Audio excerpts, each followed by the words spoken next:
I was 15 years of age, sitting in the very back of the classroom, hiding out, hoping the teacher wouldn't call on me, because I couldn't speak English well. I could barely speak because I stuttered. Hiding out. 15 years of age, scared to death. I thought it was ugly, dumb, stupid, couldn't learn. I live in a housing project in Barrio, cerca de la escuela, near the school. I didn't think I was poor. Everyone else was the same. We all smell like kerosene. You know? You know, we all dress the same.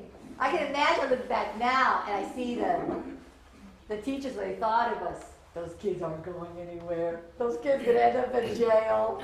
You know, they were thinking that about us. And I was in 4th grade. I went to a little elementary school. And the 4th grade teacher was the first teacher who made me feel like I was smart, that I was somebody. Very creative teacher. I can't tell you the name of my other teachers, only Mr. Sklar, my 4th grade teacher. He took us in 4th grade to visit the University of South Florida and said you could go to college.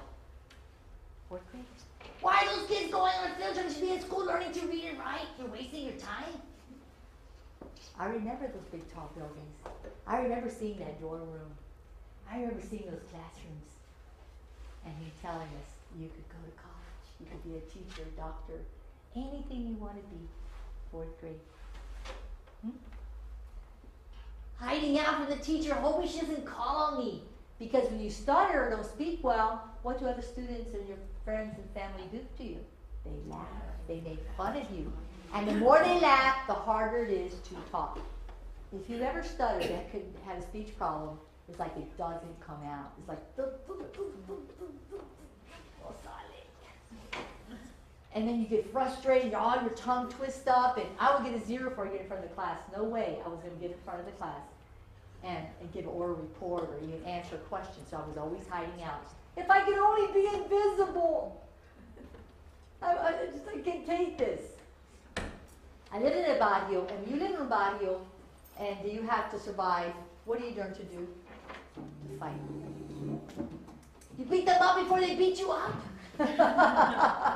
So I fought a lot. You made fun of me, I beat you up. I didn't get in trouble at school. I never got in trouble at school. I was always very quiet, did the right thing. You know, they're very strict back then in the wagon train days. You know, you have to behave. But when I got home, I get you. You know, I get you.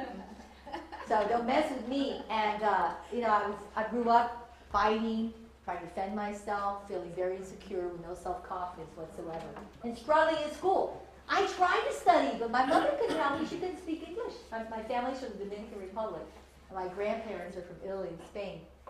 And I'm the first generation, the first to graduate high school, and first to go to college in my family. So I was struggling as a teenager. We were going to the small Spanish church, and the pastor's wife came to me and said, June, I want you to teach Sunday school. You're 15 now. You should be helping out in the church. And I'm like, me? No way. I can't even talk. How am I going to teach a class? You know, and she says, no, they're only 2-year-olds. Son bebés, they're just babies, you know. And here's this little lesson. No, yes, no, I don't get to do this. She didn't say no for an answer. So she gave me this little, like, little flannel graph, these little pictures you put on a board. She says, only 5 minutes a lesson.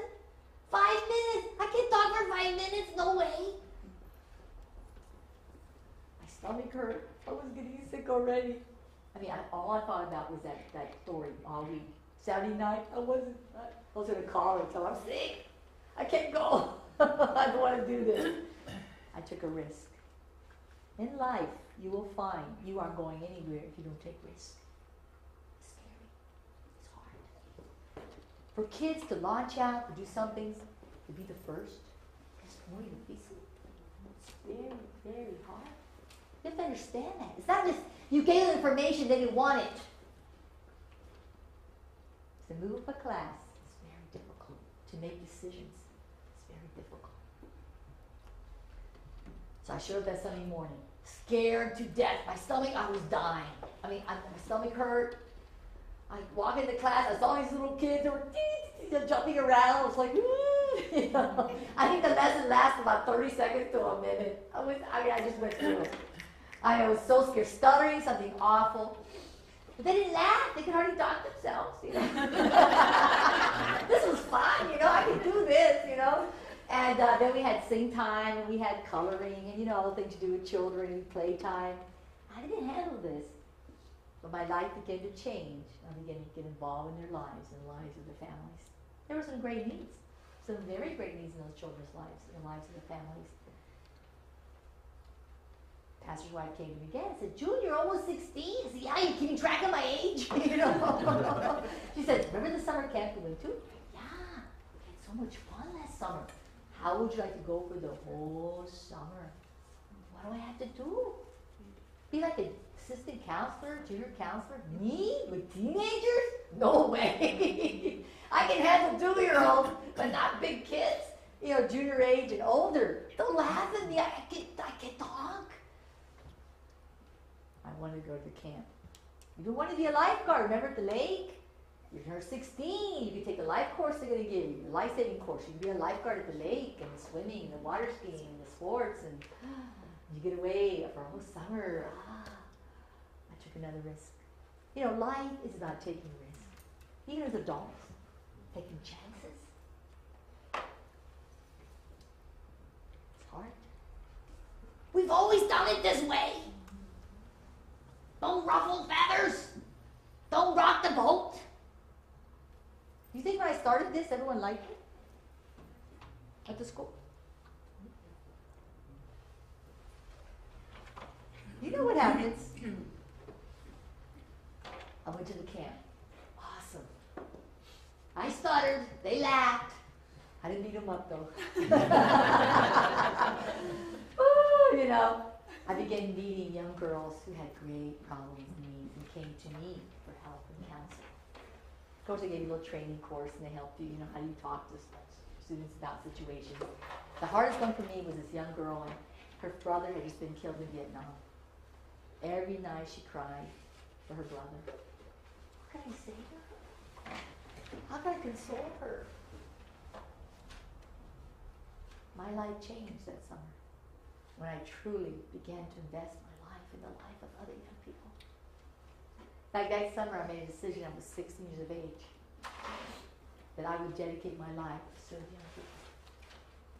That's been over 4 years ago. Our young people can make decisions very early for their future. They don't wait till they're in college. They can decide what they want, where they're going. We got to give them choices. Read Ruby Payne's book, where she talks about young people need to say, okay, today I have a choice, either this or this. I can choose to stay where I am, where my family is. That's a choice. But I need to know I have another choice. And there are other options, and you can choose. You'll notice in the workshop when I do with the students, I always give them choices. I say, you today need to decide where you're going and what you're going to do. What will your decision be? They need choices. It's this or it's this. You decide. You decide. My life has never been the same. As I began involved in working with young people since very young and to where I am today. Young people can make decisions when they're 16, when they're 15, for their future, but they have to have a life purpose. And mine began when I began to serve and truly invest my life in the lives of young people.